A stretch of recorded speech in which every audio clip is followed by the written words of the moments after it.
Good morning, good morning, good morning, B. Good morning, my beautiful mother. How you doing, sweetheart? I'm good, I'm good. So I know we are live, you guys. I know that we mentioned yesterday that we were gonna just kind of pre-record, but we made this work. We're gonna make it short and sweet. So thank you guys. I don't know, Brandon, this might be the telltale of all. So let's do this. Let's get into this so that we can make it happen in short and sweet, but most important, very powerful daily motivation. So let's get at it. Let's get at it, y'all. Welcome to the In This Season podcast. For anyone who is new here, for all of those who come here regularly, thank you. We appreciate you. We are reading through daily motivations for African American success. Make sure you get the book. This is by Dennis Kimbro, best-selling author of Think and Grow Rich: A Black Choice. And give you a little description about this book. It'll help you focus on the thoughts, the attitudes, and the deeds that'll lead to the achievement of your true goals. 365 short but powerful motivations, one for each day of the year. Dennis Kimbro leads us to discover how to use the present moment, our own gifts to transcend labels, cultivate a positive attitude, become wise enough to know when to say yes and when to say no, and to look inward for answers to life's challenges. So each motivation begins with words of wisdom from such distinguished and celebrated African Americans as Malcolm X, Marion Wright Elderman, Whoopi Goldberg, Charlene Hunter Galt, Bill Cosby, Carl Rowan, their Hale, Reverend Leon Sullivan, and hundreds of others. This treasure trove of practical inspiration will give you fresh encouragement every day of the year, but what it teaches you will last a lifetime. And it says each affirmation in this valuable and thought provoking book takes only a few minutes to read, but it's worthy of more time for contemplation. And if there's any power that can reverse the fortunes of race, it's character. Every thought with our mind, every word we utter, every deed we perform makes its impression on the innermost fiber of our being. So we're out here for just that, to make the best impressions on the innermost fibers of our being and to connect those fibers to the people that we love and connect our character to our purpose. So that's what we're here for today. And I hope these Mhm. motivations benefit you all as much as they have benefited us. So thank you again. And mom, if you're cool with it, we can jump right into it. Let's jump right into it. And if you're out there, Jump let right us know. into it. Give us a good morning. Good, good, good. Appreciate you. We got Far From Home Chronicles, Diala. Thank you so much, sis. Appreciate you for rocking with us, being up early on this right after Fajr, alhamdulillah. So what we on? This day 45, 45. I think we got some people in from the Facebook Live too. So thank y'all for joining us. We Yeah. appreciate y'all. Um, so yesterday's title was Greatness Takes Time. And today's title is Your Best Investment. Your best investment. And our quote from a distinguished African American is by Arthur E. Thomas, who's the president of Central State University. And his quote was, "You survive by using your best investment, by saying no to drugs, no to teenage pregnancies, no to disrespect. You survive by having a don't quit attitude." Again, you using your best investment by saying no to drugs, no to teenage pregnancies, no to disrespect. You survive by having a don't quit attitude. And again, that's by Arthur E. Thomas, president of Central State University. Our Creator never confines us to a place where we cannot grow. Wherever our place may be, on the farm, in the office, behind a counter, at a teacher's desk, in the kitchen, or in the operating room, when we fill that place to the best of our abilities, personal growth is inevitable. Three things begin to happen. We do a better job. We expand our talents through vigorous use, and we fit ourselves for larger responsibilities and wider opportunities. We can give our current position a bit of our finest effort. We've all heard someone say, "I'm too good for this job. It's too small a position for a person of my talents. There's no opportunity for me to expand." In this contempt, in his contempt, this individual refuses to invest complete capacities in his current position. Inevitably, he becomes dissatisfied, restless, and unhappy. Mm. He fails at his task. He falls short of the mark, and he cheats himself. A successful and revered businessman says that in his early years, his mother gave him a priceless gift, the gift of service. John, she told him, it is not how much you can get from a job that's important. It's how much you can put in that counts. So talent, like muscle, grows through exercise. If we fail to extend ourselves and merely go through the motions while we wait for something more suited to our abilities, we are headed for continued frustration. So begin now to flex your muscles. And the affirmation for today that we read 3 times, one for me, one for you, and one for the person you're going to send this to, is I will fill my present position to overflow. Again, I will fill my present position until overflowing. And last time, I will fill my present position to overflowing. So what's your present position, folks? Like where are you at right now? And are you doing your best?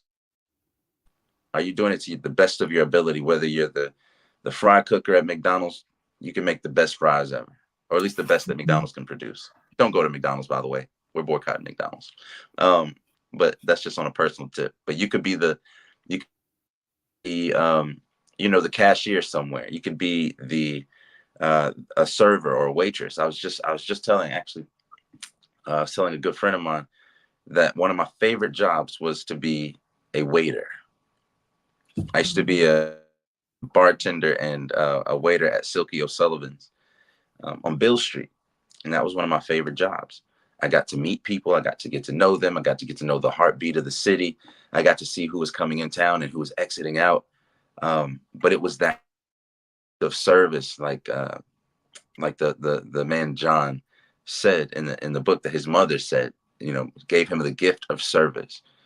Like Mom, when we were out, feeding the couple hundred families in the motorcade as they drove by and putting the food inside of the cars, I remember you said something that it lifted you up, that it just made you feel like you could do this every day. Like it gave you some type of energy, some type of good spirit that you carried on and transferred over to the rest of your day. Imagine if we focused on doing that little service, which is a type of love. That's actually what people consider a love language, right? Like acts of service, gifts, things like that.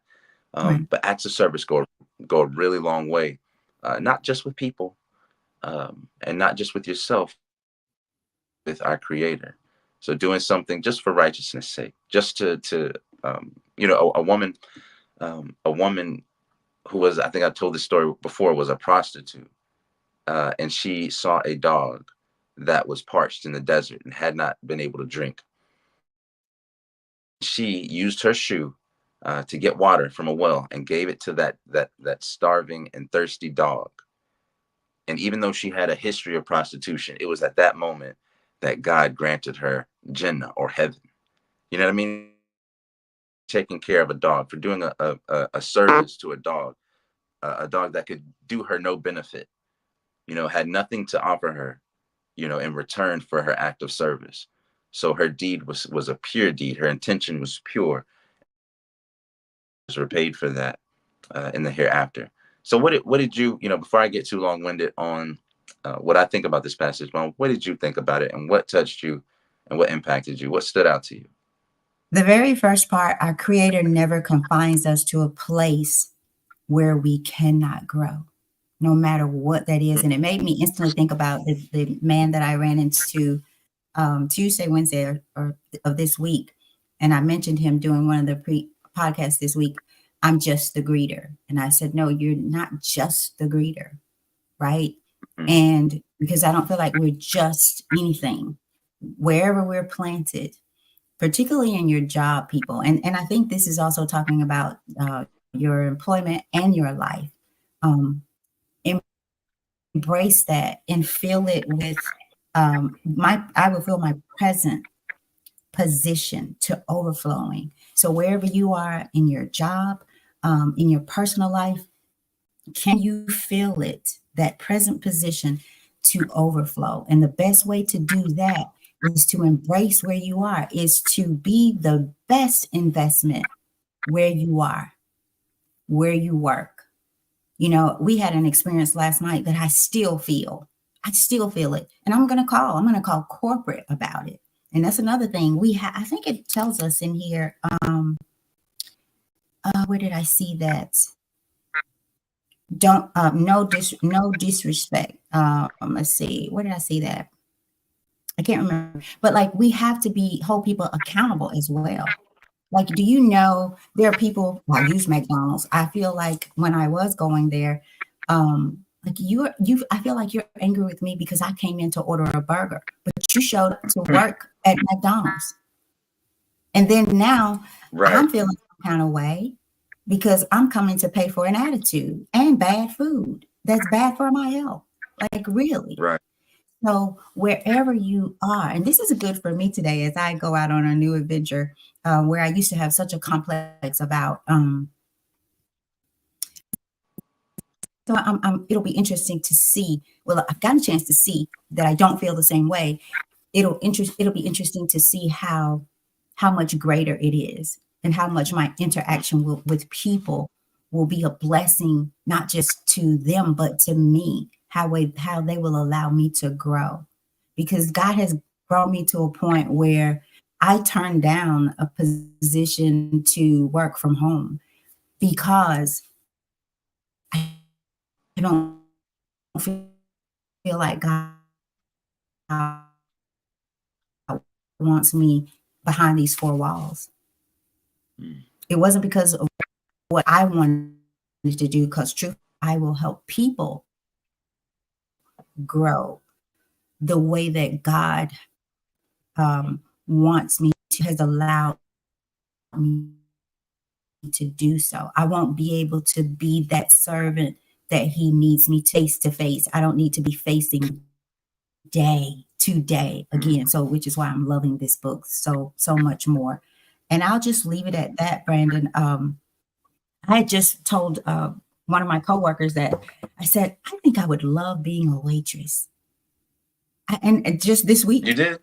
And I really do. I I did the same really think, thing. and I it's was because of talking what you about, said, the people, yeah, just the interaction. yeah. Yeah. Because people are going to go out to eat for sure, and you'll get a chance to be a blessing to them. So And over you to know you.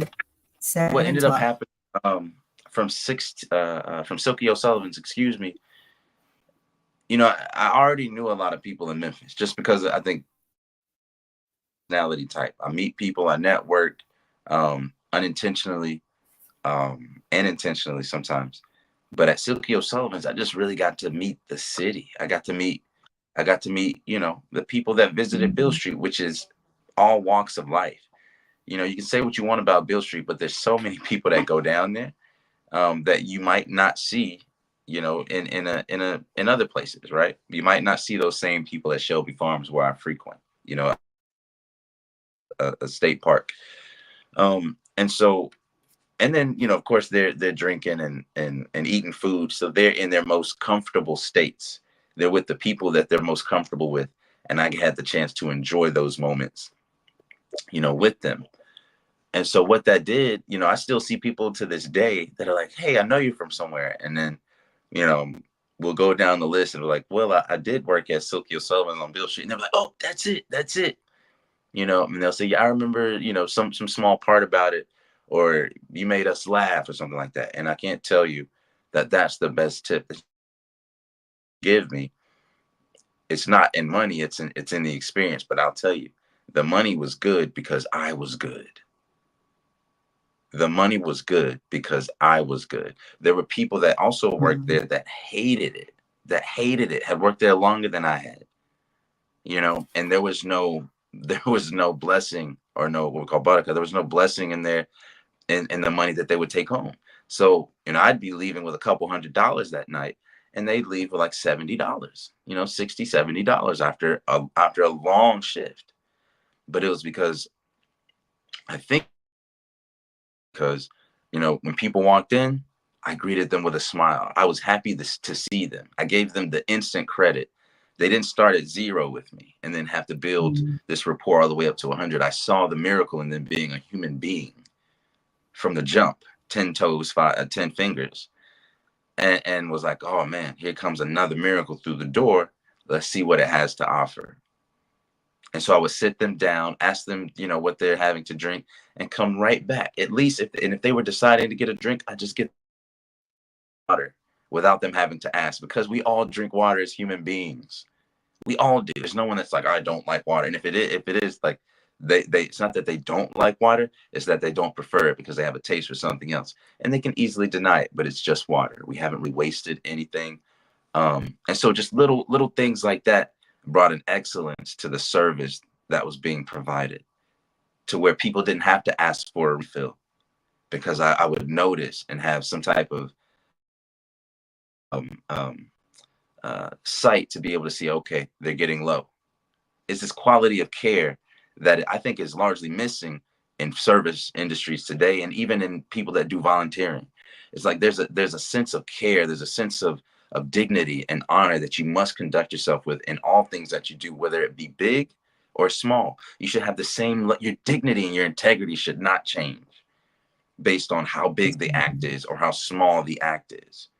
Why is your character, your dignity, how you yourself, and the amount of honor that you conduct yourself with, why does that change based on how big or how many people see and are watching you do an act of service or do a job or do anything? So if you can bring excellence to the smallest things, then why wouldn't God give you more? I think many times if you don't maintain what you have, then how can you even ask or expect more? If you're not doing a good job with things that you have that are small, how can you ask for abundance? How can you ask for a cup that overfills and you ain't even filling up your own cup? You're not even bringing, like you said, Mom, you're not bringing the cup to the door and you're asking me for water, you know? So I think your best investment is really investing in excellence, no matter what you do. Yes. And that's something that you always told me, Mom. I remember when I was picking a I was picking majors for college, right? And I was looking at all these different things, and you're like, I don't care what you do, as long as you do your best. And I appreciated that. I remember in school, that we got to a point in high school, Mom, that you didn't even have to check my report card. Right. Do you remember that? Right. I do. I, I, I would get a report card and I wouldn't even have to show you. You wouldn't even, you'd be like, oh, did you get a report card? I'd be like, yeah, I got it a couple weeks ago. But you didn't have to worry because as a young child, you instilled in me excellence. Yeah. I remember when I got I think I got a B or a C one time when I was like in third grade or fourth grade. And I just cried. Do you remember that? Yeah, I do. Like I was so upset by getting something that was, a good passing grade, but I was used to A's. Yeah. I expected I used A's. to tell you that average, that we're all average. That we're all average. But you can study to be like the I didn't say the best investment, but this is what it's saying. Like this is what I was saying without saying this one. Like we're all average, but with a little study, a little discipline, better habits, you can be excellent. And so no matter what you do, as we bring it to a close, Brandon, I was just thinking of how I've mentioned that when I started to look at my life as a servant of God or living for God, right? I started to look at my jobs, my employment as an assignment. So wherever God opened a door for me, I looked at it as an assignment. Now, did I always like every day on the assignment? Absolutely not. But what kept me going? Okay, God, I'm not here for me. And I'm gonna tell you what I did do on all of those. I did grow. I wasn't, the assignment just wasn't for other people. It was for me too. It was something I needed from them, and it was something they needed from me. And my job was to make sure that I left empty, that I gave whatever God sent me, had in me on that assignment, that I put it out. I put it out there. And okay, God, now do we continue this assignment or do you have a new one for me? So, which was very telling for me when I didn't go with what Tammy wanted, meaning to be able to stay home and work. When I said, no, God doesn't want me in behind these walls. So over to you as we bring it to a close, As we please. bring it to a close, guys, listen, Thank you, we got Kevin stuff Bolton, to. for being out there. Good What's morning. Mr. Bolton's out there. Oh, what's up, Mr. Bolton? Good to see you. Good to see you. It's Yeah, been a long time. Let's stranger catch up danger. soon. Hit your Yeah, boy up, man. I haven't spoken to you in a we while. miss Let's you. catch up. Yeah, Yeah. absolutely, absolutely. Thank you for being a extended part of our family. Really appreciate you. Thank y'all again for all the people that joined in today. I know we said that we weren't going to do this one today, and we were going to pre-record something and release it, but we decided to go ahead and do it live. So I know there's a couple people that weren't probably expecting us this morning like this, but welcome anyway. And y'all, if you haven't, if you've missed any of the shows, you can go to YouTube on In This Season podcast. My mother will leave a link to that podcast. Please subscribe. Please like the channel so that the algorithm knows that this is the content that you like and that you want to see more of. And we'll be here every day, 7 a.m., giving you daily motivations for success. And again, this book was started. We started reading this book for Black History Month, an acknowledgement of Black history. But if you are not African American, you can still sip on some of this sweet tea. Still get a plate at the Mhm. cookout. And so we invite you, and we tell you to take a plate home to your family. Send this link to somebody that needs daily motivation, because again, it's not just a Black thing, it's a human thing. Okay, let's not get lost in tribalism to where we miss these gold nuggets, to where we miss this benefit as a collective. So we'll end this show the same way that we do every single show, by a reading of the title, a reading of the quote from a distinguished African American, and then we read the affirmation 3 times. One for me, one for you, and one for that person we were talking about that you're going to send this to. So today's March 16th, the title was Your Best Investment. And our quote from Arthur E. Thomas, president of Central State University, is, "You survive by using your best investment. By saying no to drugs, no to teenage pregnancies, no to disrespect, you survive by having a don't quit attitude. You are your best investment." Um, and the affirmation you read 3 times is, "I will fill my present position to overflowing." I will fill my present position to overflowing. Now, this last time, if you said it out loud, then say it internally with the voice of your heart, the voice of your mind, this internal voice, or read it with internal eyes. I will fill my present position, wherever you are. I will fill my present position to over. So I wish and pray abundance on all of y'all, that your cup overfills to where you can pour into others with acts of service. I love you. I appreciate you. We'll be here tomorrow, same time, same place, 7 a.m. Central, 8 a.m. Eastern. And we'll see y'all then. Peace. Appreciate you. Hope you enjoyed the show. Peace.